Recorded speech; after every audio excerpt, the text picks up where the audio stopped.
One of the threads in these conversations recently has been Renaissance, because I feel that this is in some ways a time of Renaissance within the community of Black artists and the world around us, and there is this feeling of reimagination and revival and rebuilding.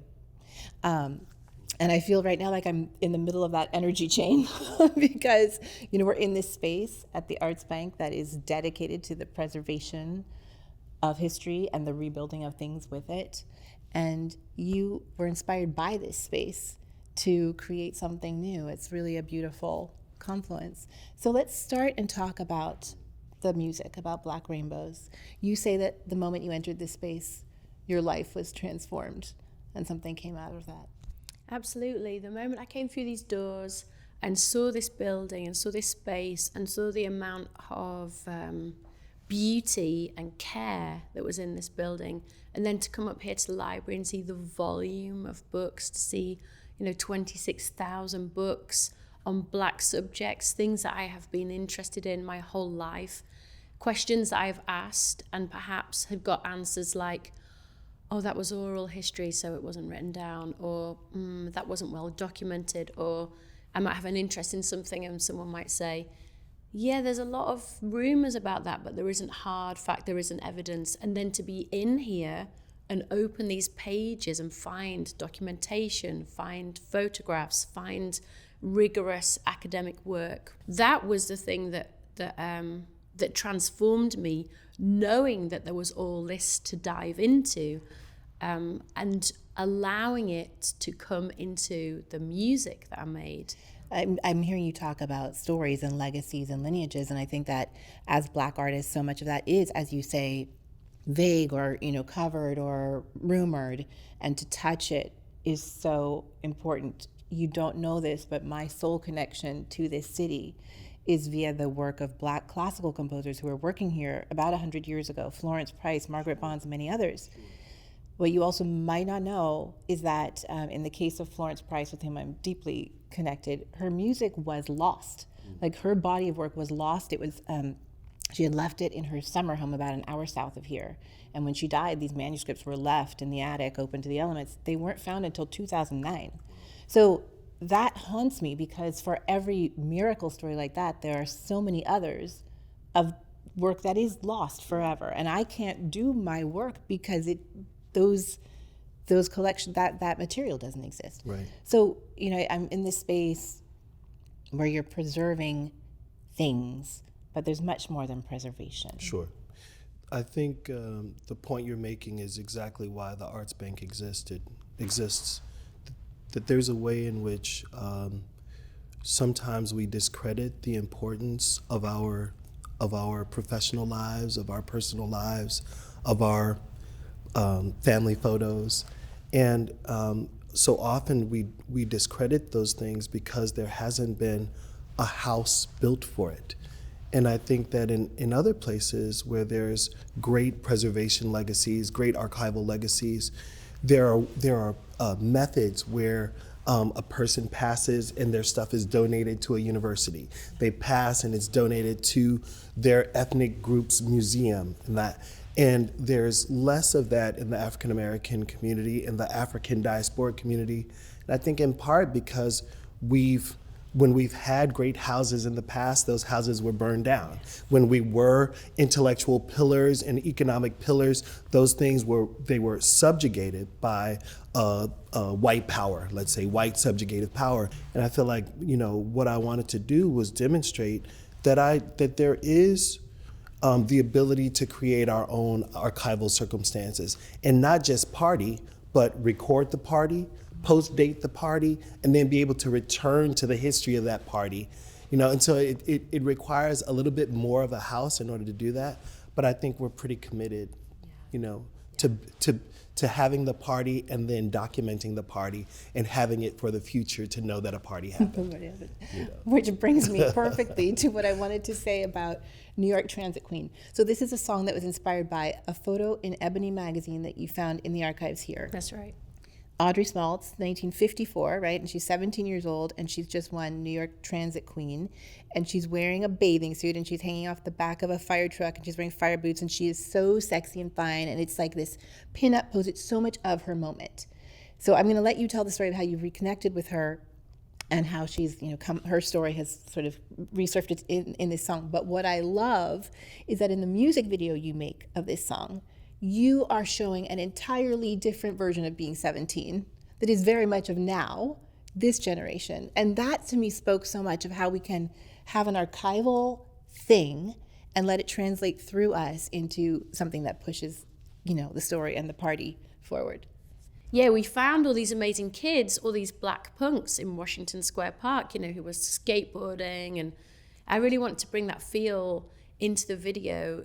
When I saw that picture of Audrey Smaltz, it really reminded me of those Riot Girl photographs that I used to see in the 90s. The posters would be 50s images, reimagined, subverted. There was so much youthful joy in this photograph of Audrey Smaltz. And I think it's a hard line to walk, to be a young, beautiful woman in an outfit, a bathing suit. And fire boots. And fire boots. When I eventually got hold of Audrey Smaltz and spoke to her, I said, I love this photograph of you in ebony. She said, my mother hated that photograph. Because she's got this low back and she's looking over her shoulder. And I said, what did she hate about it? She said, the angle. Because she was very proper. She'd been to finishing school and she was a Del Marco model. She knows how to enter a room and all of these things. But she makes this balance in the photograph of it's not for the male gaze because of the way that she's looking out of the photograph. And Audrey Smaltz has continued to live her life like that. She's in her 80s now. So she just lives life, and she's incredibly elegant. She has this command. But I felt like somehow she was able to know herself and be in herself at 17 and also to be able to, translate that in this photograph. When you talk about that photograph and what it means in terms of the scope of Black life back then, when I was growing up, anything I ever saw of glamour and beauty, especially from that time, from the 50s, like everyone was white. I mean, there was no touchstone for me of that history, that like lineage of beauty and, fashion and glamour that included anyone who looked like me. Well, I think this is exactly why John and Eunice Johnson created Johnson Publishing Company. And if you look at Jet and Negro Digest, they were both kind of built on Reader's Digest, and then Ebony was built on Life magazine, because they understood that at that time the world was very kind of white dominant, and that anything that seemed progressive or intellectual or American was probably depicted in the 40s and 50s as white. Yeah. In their collection, they started in 43. So if you look at the earliest things, they were trying to say in 43 that there are Black lawyers and doctors and dentists and entrepreneurs who are doing interesting things all over the country, and Johnson Publishing was also kind of the clearinghouse so that those people might know each other, because we were so before internet and before the kind of the digital sphere that we live in today. And I think that the magazine did a tremendous amount at growing our national dignity. Yeah. Because we could see over and over again that as a Black entrepreneur in St. Louis, I'm not alone, because there's another Black entrepreneur in Baltimore, and there's a person in in these varying cities, and then people would form coalitions. Those coalitions would announce themselves, and without intending it, it feels like in real time, Johnson was creating the Black archive of the American present. Yes. And it happens that now we have all those magazines as a kind of retrieving device. Right. But the truth was they were making history. That's so fascinating. Yeah, it's still such a gap, right? All of the stories, all the histories that want to get told are, poverty, racism, overcame, right? No, there's so much more. And I mean, again, back to these like Black composers, that's the story that keeps getting told. And I keep saying, no, they were fine. Yes. There were orchestras Yeah. in Chicago that were playing this. There was a whole community, there was a network. It wasn't yours, but it existed and it was thriving and it was healthy. Yeah, I mean, there are so many things that speak to the truth that America for so long has had separateness as part of its identity. Yeah. So not only were they okay, in some cases they were middle class or upper middle class or very affluent, or they were poor and extremely talented given opportunity, and so you're coming out of the Second World War, and it's like, even though things were separate and they were unequal, Black people were still talented and resilient. And I think that's what's evident, in these books that we're surrounded. Like, this isn't a backdrop of these are real books that are trying to share a counter narrative of the American story. Yeah. And it's very special to be in this room with you both. Yeah. The record is sort of the first step in what I know is a long process. There's a book, there's, I think, some dance pieces. Can you share a little bit about the long-term ideas, the collaboration? Because for me, again, this is a really important part of Renaissance, is the coming together and the freedom that we find to build further because we are sharing each other's minds and imaginations. I think I have been in this space with many different artists. I was here for a Black Artist Retreat, and in New York, invited by Theaster to the Black Artist Retreat at the Park Armory. And I met sculptors, I met filmmakers, documentary makers, choreographers, visual artists, people who, when we sat in a group, they would hold forth about their practice with such confidence and singularity. It was very specific what they were working on. I'm a musician. I'm someone who makes music. Okay, so what is a music that I want to make? I am driven by these things. I have this particular interest in these histories. And so I feel that the freedom that I've observed in all these different artists has had a huge influence on me. And to say, yes, you make music, but these stories and these songs are so big that an impression has been given of them in the music. I wanted to make a book because this place is so incredibly beautiful that so much of the story is just in the looking, being able to imagine touching this wood, being able to imagine climbing up that ladder, being able to imagine just picking out one book and all the things you could find in there. So I haven't wanted to contain it just in music. I wanted to bring it out into all these spaces, and very much observing Theaster's work, where everything that you do is so it has many faces. It's multitudinous, and that speaks to me of a certain kind of freedom, and a certain kind of glee, a certain kind of permission, and also kind of why not? Right. Like there's the vessel and you're pouring it out and it's spilling into all these different containers and it can't be contained. And the more you pour, the more there is. That's what I've found in this work. It's been very generous to me. Well, I think, when we started the conversation, you mentioned the word Renaissance. The thing that feels radical is that if Corinne is coming from an entertainment world, I've always felt like Black entertainers are kept very far from like the Black intellectual regime or Black visual artists who work in museums or whatever. Those worlds were there was a chasm between them. And the only time that it seemed like it would come together is like when, Michael Jackson meets Warhol or something. Like, you had to be so advanced in your career that the world, because of your kind of equal social status, something might bring you together. The radical part is that I feel like now we are recognizing that we all really want the same thing. We want to be able to work in our medium, but we want to be inspired by the world. And I feel like, maybe visual artists have had the burden or the luxury of sometimes going to school, being a part of critiques that are like ongoing.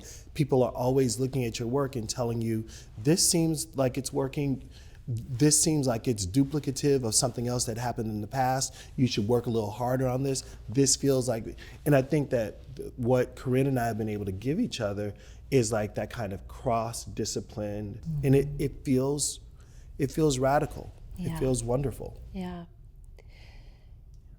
Peach Velvet Sky, gorgeous song. Thank you.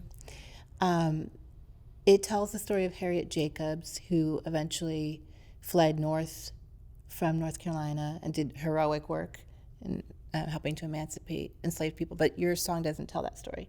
Your song tells the story of this really terrible time, but formative time, I think, where she's building her courage, and the metaphor is this sliver of sky that shows her the possibility that there is. And I think that, we are always inspired by a glimpse of something. Absolutely.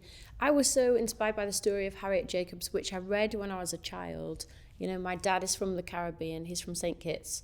And I had he has 4 sisters, and 2 of them stayed in the UK. 2 of them came to New Jersey. And they would send me American stuff. So they'd send me Kool-Aid, or they'd send me barrettes for my hair. They would send me books with people in who looked like me, which was harder to find in England in the 80s.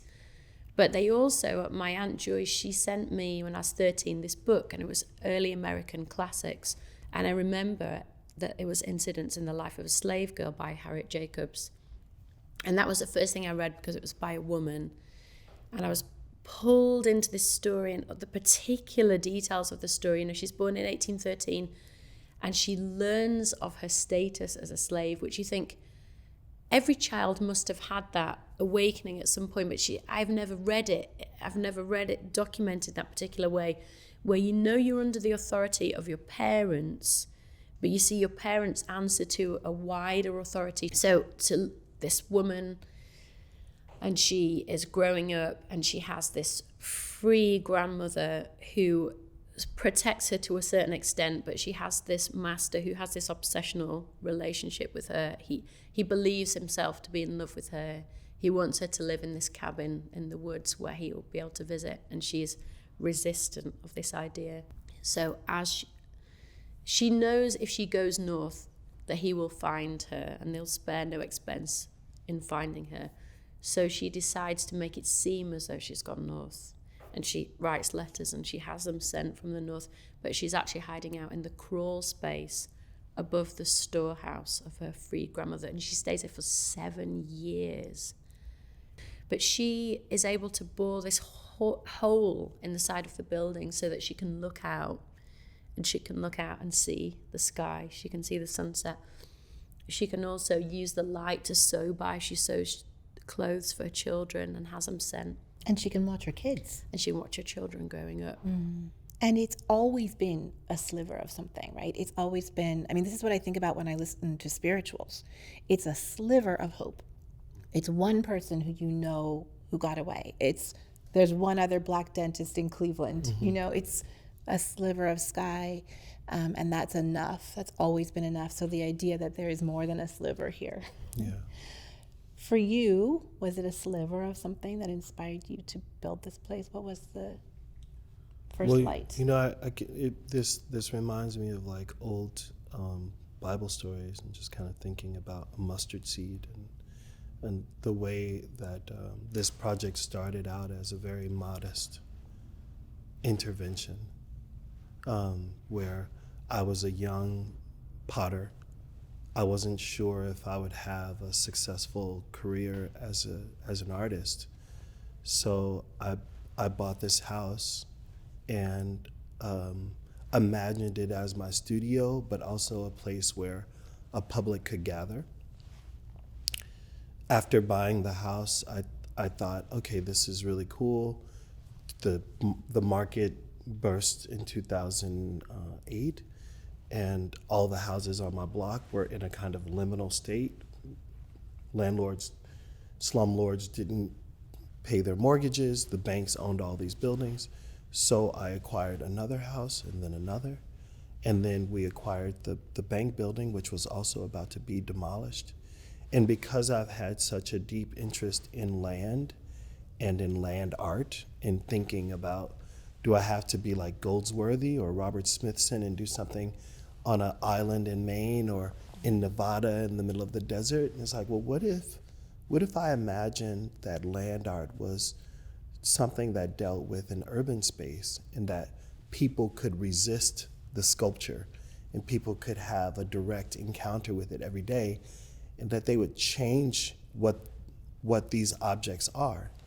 And I think I started to imagine that using my background and knowledge of urban planning, that I would just try to conceive of a space-based Black project that would we would take these buildings and make space for other people's cultural forms, make space for celebration, make space for our things. And it feels like, from those slivers where our resources might be very few, but our ideas are very strong, that sometimes all it takes is like a very ambitious mustard seed. Mm-hmm. And every day I'm overwhelmed with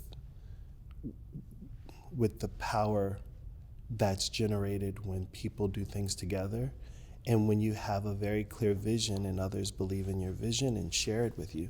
Yeah, this is one of the reasons that I love hanging out with you so much, is because I feel like the way that you frame things conceptually, it makes so much sense to me. I think sometimes someone might frame a question to me and I might be trying on the outside, trying to make it make sense, but I would agree in that the thing I'm most excited about in a thing is not the effect it will have, but the energy and the work that I did to make it. I'm pleased for myself that I was able to make this thing. I'm so pleased I was able to make this record. I'm so pleased that I didn't think, oh, I love all that stuff, but who's going to care about that? Who's going to be able to relate to a song about the rock churches of Lalibela? I should probably just be writing about what love feels like. Who's going to care about this or that? I don't know what I'll do next, but I know that my engagement with these archives and my engagement with the concept of freedom and of making my practice wider than talking about the things that I go through, I know that can't be undone. So that's if there's an outcome, it's more about how it's changed me rather than how I hope the work does in the world. Which, can I just say, actually is what love feels like. Yeah, good. Yeah.